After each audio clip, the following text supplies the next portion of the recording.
Hi friends, இந்த வீடியோவில் நம்ம என்ன பார்க்க போகிறோம் அப்படின்னு தெரிஞ்சுக்கிறதுக்கு முன்னாடி நம்ம சேனலுக்கு புதுசாக பார்க்குறீங்க அப்படின்னா சப்ஸ்கிரைப் பண்ணுங்கள். ஆல்ரெடி பார்த்துட்டு இருக்கவங்களும் லைக் பண்ணி கமெண்ட் பண்ணி தெரிஞ்சுக்கலாம், ஷேர் பண்ணுங்கள். நான் என்ன சொல்ல வரேன்னா, நேற்று ஒரு படத்துக்கு போயிருந்தேன். அது என்ன படம் அப்படின்னு பார்த்தோம்னா, நான் படத்தோட பேரில் சொல்கிறேன், நீங்கள் கண்டுபிடிங்க. ஒரு படத்துக்கு போனேன். படத்தோட ஆரம்பத்தில் ஹீரோ ஒரு துப்பாக்கி இதெல்லாம் ரெடி பண்ணிட்டு செத்து போன ஒருத்தர் சுற்றிட்டு இருக்காரு.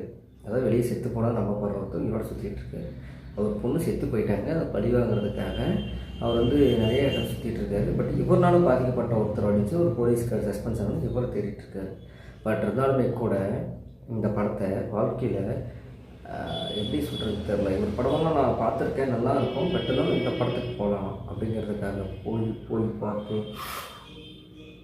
படம் போட 10 நிமிஷத்தில் எந்திரிச்சு போயிடலான்னு தோணுச்சு. சரி இருக்கலாம், இன்ட்ரோல் வரைக்குமாவது பார்க்கலாம் எப்படி இருக்குன்னு. ஒவ்வொரு படத்தோட கதை இன்ட்ரோலுக்கு அப்புறம் தான் ஆரம்பிக்கும் அப்படின்னு சொல்லி. பட் தான் அந்த இன்ட்ரோலுக்கு அப்புறமா கதை ஆரம்பிக்கும் அப்படிங்கிறதுக்காக நான் அந்த படத்தில் உட்காந்துருந்தேன். பட் ஏன் கெட்ட நேரமானு தெரில, படத்தோட திரைக்கதை அப்படிங்கிறது நாடகத்தோடு ரொம்ப மோசமாக இருந்துச்சு. இதுக்கு மேலே நான் தேட்டரை என்ன பண்ணுவேன், டெஃபினெட்லி நிந்திச்சுட்டேன். ஏன்னா படம் பார்க்க சரியான தூக்கம்.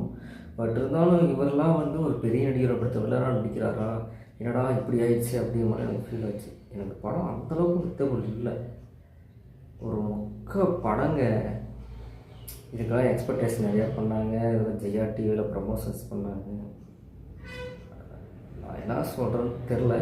பட் உங்களுக்கு தெரிஞ்சு நீங்கள் அந்த படம் இந்த வாரம் ரிலீஸ் ஆன படம் தான். என்ன படம் கண்டுபிடிச்சிங்கன்னா கீழே போடுங்க. இன்ட்ரோலுக்கு அப்புறம் என்ன நடந்துச்சு அப்படிங்கிறத நீங்கள் கண்டுபிடிக்கணும்னு நினச்சிங்கன்னா அது என்ன படம் கண்டுபிடிச்சி அந்த பேரையும் கீழே போடுங்க. நன்றி, வணக்கம்.